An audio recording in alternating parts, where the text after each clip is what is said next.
Hey, did you know you can go to colinmullen.com in order to get art and art prints? It's why I've set up the website. You can get paintings there, you can get originals, which are paintings. Good job, Colin. And you can get prints there. colinmullen.com. Yep, that's the take. Hey everybody, so this week I'm moving, and that means that I can't really paint because all of my painting supplies are in boxes. So if I'm going to keep my promise that I have with the people on patreon.com/RevScarecrow and, put out 2 videos a month, I'm going to have to put out a video this week. And that means that I need to put something together. So that's what this video is me putting something together. And it's based on something that people have been asking me, like, what is your art about? Why are you doing art? That kind of stuff. And I figured that this would be a good in-between kind of video in the meantime. So, content warning, 2020 sucked. My head was not on straight for a good deal of it, and so if you're not in a good place, this is not a good video for you to watch. I would go watch pretty much anything else. I'm also going to be rambling for a long amount of time, so this video is going to be a little bit longer than usual, but I'm covering every painting I did this year, so, there you go. So let's go ahead and start with the first painting that I did this year, and it's called A Perfectly Normal Family. And obviously it's not, it's 2 mannequins. It's part of the mannequin series that I've been doing. And I really like mannequins and the symbology behind them in my work because they are a idealized version of humankind. That this is the way that you should be. This is the way you should act. This is the way you should dress. And you will only be loved if you can actually put on an outfit as nice as this one that's available for $50 at JCPenney's or whatever. I don't know how much clothes are. I don't go clothes shopping, clearly. So this one is about like just the idea of family and how that's sort of been commodified and how it's sort of so incredibly alien from what actually you would call normal, what you would call good. I don't think anyone's like innate response to what family is something that looks like this, but I feel like at a subliminal level we've been tricked into thinking that in order to have a happy, healthy family you have to dress in a very specific way, and so yeah, that's generally speaking what this painting's about. The next painting I did was a lot more personal, and I don't think it's even up on the website to get prints of because I don't think anyone would want prints of it. After I got done with it, I was kind of like, yeah, actually, this is, no one's gonna like this, are they? So what was going on in this painting, it's called, And Yet the Sink is Still Dirty, or something along those lines. And it's about how I've just this year have really felt like I've got too many plates spinning. And I think it was right about this time that I stopped doing as many videos for the highlights channel because it just it felt like I was editing videos and painting and I was drawing and I was cleaning the dishes and I was doing this and I was doing that. And then if I spent 5 seconds to relax, I was just like, no, there's other stuff that needs to be done. And by the end of the day, when I went to go brush my teeth at night, I saw the sink and I was just like, I did everything I could. I busted my butt all day, and yet the sink is still dirty. This thing that continues to just be an issue for me.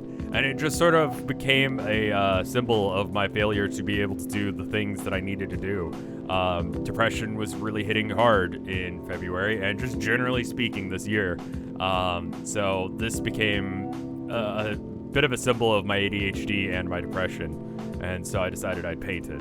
So what's interesting about this piece is that I came up with the name before I came up with the piece that it was going to go with, and then I did the piece unrelated to the name of the work and kind of put 2 and 2 together. So this is a kind of common thing I'll do is I'll come up with a bunch of names and I'll write them down on a list, and then I will apply those names to paintings as I need them if I can't think of a good name for the piece. And I try and make sure that they fit. So this is a really good example of that, where the name of the work is I Hate to Hear That You're Doing Well, which is a reference to this guy I know who has, for some reason, just been very successful and been very, he's been able to do what he's wanted to do despite the fact that he's an actually very garbage human being. And there's nothing that I can really do about it, and I don't really hang out in his social circle anymore, but friends of friends do, and so I'll hear about him, and I'm like, man, that guy's still around? Like, he's still writing music and crap? God, I hate that guy. So one day he'll get his, I guess, but in the meantime, this painting is based on a dream that I had, where there was all this cool stuff going on the other side of this window, but I was stuck in this weird liminal space. I wanted to try out a couple techniques, and I wanted to try out a couple of things, and it kind of seemed to fit, where it's like there's all this cool stuff. The grass is greener on the other side with this garbage person, and I'm, not feeling good about my own situation because, again, the depression was hitting me at this point. Are you sensing a theme yet? The next work takes a little bit of a break from all the sad talk, and it was just something that I wanted to do for the sake of a video, that I wanted to paint something that was just universally seen as aesthetically pleasing, and then destroy it to really get that point across that, like, hey, it's okay to mess up, it's okay to, like, do things and try things, and if it goes wrong, then it goes wrong. You just fix it, you make it better, push forward with what you've got. And that was something that I really wanted to persuade as an idea in a video. So what I did was the most basic Bob Ross style landscape painting that I could. Something that, like, aesthetically is pleasing to pretty much everyone ever, which is why I don't like doing that style of work, is because I really don't jive with it. It's so inoffensive. It has no meaning. It's just like, look at this nice thing. And that has never spoken to me. So maybe I missed the point of my own video by doing something that I didn't care about as much as something that was a little bit more detailed or something. But I wanted people to really have that initial shock value of seeing the knife go into it, so that way they would understand what I was getting at the very least. The next painting is a AI dungeon prompt. I even talked about it in the video, where I just used AI dungeon to come up with an idea for a painting. What's going on in this painting, I don't even remember. I know I wrote it in the comments. It's just whatever garbage that AI dungeon decided to throw at me, and I was like, okay, cool, that's what we're painting, I guess. Contextually, the next painting on the list is from late March, which I think is important because that's right when COVID hit in my area. The grocery store essentially shut down for a few days, or it was to the point where you had to stand in line for at least an hour to get basic stuff. And I started buying, like, random coffee because it was, like, the only coffee we could get, and we had trouble getting toilet paper for a bed, and so we ended up ordering some online, and that ended up being a scam. But March in Texas was a really scary time. COVID was everywhere, and just a consistent threat for us. So it was scary, and that's basically what this painting is about. Is going outside is dangerous. Being outside is scary. So by mid-April, I started to realize that, yeah, we're not getting out of this whole COVID thing anytime soon, are we? Like, this is legitimately going to be very bad. We're going to be stuck inside for quite a while. And so I can't go hang out with my friends on the weekend. I can't look forward to hanging out with my wife and going to, Target or whatever and just hanging out and just going and looking at stuff and not buying anything. Just going on little adventures and picnics and that kind of thing. That's not a thing that we're doing right now. We're staying inside because there is this deadly disease swarming the country, and our city is being hit hard. And so the only thing left to do would be to just sit inside and be alone with my thoughts. And then I really started to realize that this is a very, very bad place for me to be. And there really wasn't anything I could do about it. And so I figured I'd do a painting about it. The next painting is from Receiver 2. It's just of Reality B, which is like the game world itself that you're in. And it's just this cool skyline. I just like cool skylines in video games and real life. I used to really like going out and hanging out at, in the city at night and just like walking the streets. I used to have a lot of fun doing that, and Receiver just came out at a good time, so I painted it. Back to the sad times, we've got this one called Ambulances in March, and it's, again, about just like how bad it was in my area. My apartment complex essentially got cleaned out, like between college students not moving in because the semester had basically been called off, to the fact that like just multiple ambulances kept showing up to our apartment complex and taking people away that didn't come back. 8 ambulances in March, hence the 8.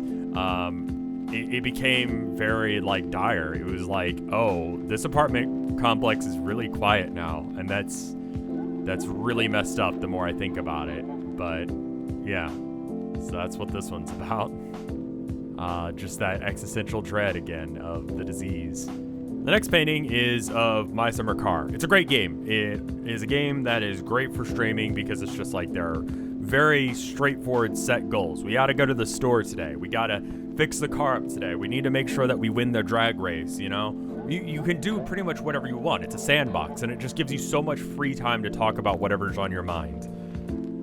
And what was on my mind at this point in May, late May, was not anything good. And so basically I had to stop streaming the game because it was like, hey Rev, what do you want to talk about today? What jokes do you want to have? And it's just like, I'm good, thanks. I don't really want to talk. Because that's the thing, is with streaming, I feel like my job is to just provide a space where things are fun and entertaining, and you're not thinking about all the awful things in the world. But that's not something I could do with that game. So I kind of dropped it for a bit. I'm now streaming stuff like my, Medieval Dynasty? And it's kind of a similar vibe as where I just kind of talk about whatever's on my mind, and there's very straightforward goals. But yeah, so that's what this painting is, I guess. The next painting is called I'm Fine, Thanks for Asking. And I wasn't fine, and that's kind of the point. It's a little bit over dramatic. I don't really like this painting. I don't think it's even for sale. I think I'm probably gonna paint over it, but I was just not in a good place, and I didn't have a way of venting that frustration and that depression, so instead I did a painting. This next painting is from Counter-Strike. It's called Apps to Mid. It's just a random mailbox in Counter-Strike. I was really enjoying the game at this point. It was a good way for me to have social interaction that was very low stakes. If someone was annoying, it's like, all right, well, I only have to do like 15 rounds with this dude and then it's over, at worst. So, but it also provided a nice little like respite from me being in my head too much. I could just hang out with some people and we could have a good time, hopefully. And it sort of works. Also, the Counter-Strike community can be super duper toxic, and so sometimes it didn't work, but I really like this painting. It's one of my favorite of the year. This next painting is called Mary, or MM, as I have it on the website, and it's obviously Mother Mary, Mother of Jesus. It's a picture of a statue that I took at this art exhibit, this museum that me and my wife went to pre-2020. And I think at this point I was trying to come up with ideas, and I was thinking about how it would be really nice to be able to go out and go on a date and just hang out with my wife and just go out and enjoy things like going to the museum. And I really wanted to try some cool color palettes, so I kind of combined all that into one painting, and that's what that is. It's honestly, again, these last two paintings, this one and Apps to Mid, are I think probably my favorite of the year. Seeing how good that Mother Mary came out, I want to try it again, but with like a more realistic style. Like, does it work if you put a little bit of realism in? Let's kind of keep a similar color palette. Can I bring in the other colors that I like and, bring that into a piece? And the answer is no, this is awful. The next one is only slightly interesting because I started it like years ago. I don't even remember when I started this piece, but it was a piece that I started, but then realized that it had a bunch of like structural issues, and I was like, oh, right, I have to paint the tablecloth. This is gonna suck.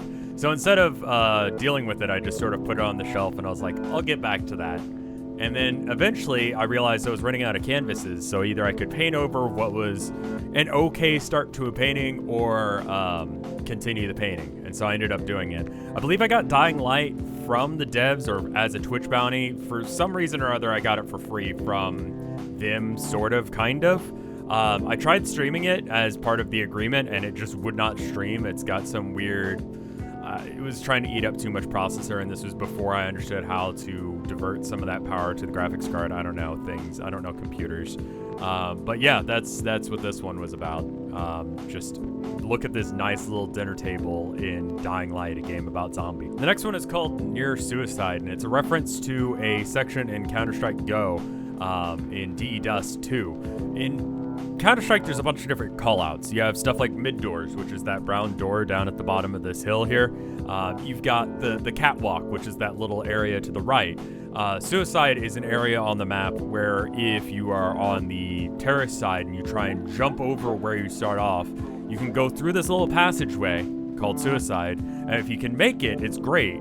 But if you can't, you just get shot. And most of the time, you just get shot because the enemy team is going to be standing at that door by the time you are standing wide open in the open. There's nowhere to hide. There's nowhere to go. Hence why it's called suicide. And it's a little bit of a double entendre because I just was not doing good in my life at that point. And I thought a little bit of Gallows humor would be fun. This next painting is called Nero, and it's a reference to Nero, the emperor who played, fiddle, I guess, while his country was burning. He did his hobby while his country was falling apart. And it's a reference to Trump, obviously, doing a very similar thing. It would be a great painting. It would be a great subject if I had communicated that that was what this was about, and if I could paint Nero without him looking awful. He kind of looks like the dad on the Brady Bunch for some reason. I don't know what that is. It's just kind of an awful painting, which is unfortunate because I thought it was a neat idea. This next painting is called Antidepressants, and anyone with any knowledge in pharmaceutical stuff will know that these are actually sleeping pills, which I was taking pretty much every night, because during the day I could keep myself busy. I'd play some Counter-Strike, I would go and do XYZ, and then when it got late in the evening, I would have to start laying down, and when you lay down, you have to kind of think, and that's when all the bad thoughts would come. So if I take sleep medicine, then I never have to think, I never have to worry about things. And so that's why these sleeping pills are called antidepressants in this case, is that they aren't antidepressants. They just keep me asleep so I don't have to think about things. I'm going to talk about the next two kind of as a unit because they kind of are. The first one had a better design, the second one had a better color palette, and I wish I could probably go back and fix the first one with the second one's color palette, but they were both attempting to try and do the same thing. I feel like colors and symbols have an effect at an almost magical level that you feel certain things when you see certain colors, and you can affect someone's mood and opinion of something based on the colors that they interact with. And so that's what I was trying to instill into myself, is by changing the colors that were available, by having these representations of colors in my life, can I change my mood and my opinion based on the colors that I see? And no, but that was the attempt anyway.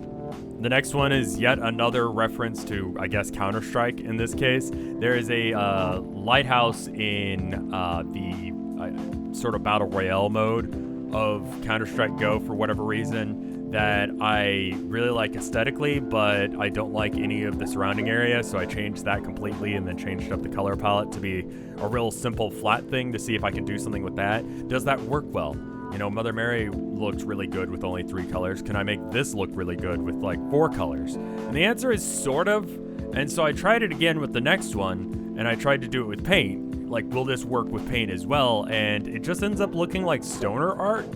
Like, I just wasn't really into it. So yeah, not so much. And then the last painting of the year is from the game that ended up replacing Counter-Strike Go in my life, which was Insurgency Sandstorm. I got the game free through, or I'm pretty sure I got it for free. Anyway, you can get it through nexus.gg/RevScarecrow, and I get a cut if you buy it there, so just subtle little note there. But it's a good game. It's another shoot gun game. This little area of the map reminds me a lot of the mailbox in Apps to Mid, where it's just this random little offshoot area that has, most of the time you'll just run past it because there's bad guys down the street and you got to worry about them. It's very much just like a sideway kind of in. It's completely just ignorable. And I just think that the lighting is beautiful. I think it looks amazing. Getting back to that sort of like Edward Hopper-esque lighting stuff that I really enjoy. And it looks good. And it's about this time of the year that I really started to get my life back together a bit. Just ended up being better to myself and taking better care of myself and doing what I could and all that. And it's starting to work out. And I just wanted to end this video on a bit more of a positive note. I'm glad that you guys still around. I'm glad you guys are doing okay. I hope you guys are doing okay. But I need to go ahead and thank the people on patreon.com/RevScarecrow. And if you want to join them, you can. For $5 or more, I'll put your name in the credits, and if you want, you can even access the subs-only Discord. It's the same Discord as if you're a sub on Twitch, and you can just hang out with some other people who like the same kind of stuff as you, because you got all the way to the end of this video of me rambling about me and what I feel and all that jazz. And yeah, so go check it out. Maybe even subscribe while you're at it. But anyway, let's go and thank the people at the $5 or more tier, starting with Wapfu. Thank you, Wapfu. Thank you, Top Houndor. Thank you, Tina Kill. Thank you, Targo. Thank you, Spencer Kane. Thank you, Orthogonal Caster. Thank you, Mortibus. Thank you, Micah. Thank you, Maliciousness. Thank you, Lost Nevada. Thank you, Kayla Hollinger. Thank you, Katana Squirrel. Thank you, James at Games. Thank you, Gala. Thank you, Duxu. Thank you, Dragon. Thank you, Demetrius Gazgalas. Thank you, Chiptune Glitch. Thank you, Bubba Fair. Thank you, Bep. Thank you, Andy. Thank you, Amber. And thank you, Ass! That's a good way to end a video. Good way to end a year. I hope you guys enjoyed this. This is coming out on, I guess, the 2nd, right? Yeah. Oh, not even. It's coming out on the 3rd. Well, I hope the beginning of this year is a lot better than the end of last year. And I hope that, or the year before, whatever, you know what I mean. Anyway, I hope you guys have a good year. I will see you guys throughout this year doing more art and doing more streams. If you want to drop by for that, or if you want to watch those, just go ahead and subscribe. And I'll see you guys there. Bye!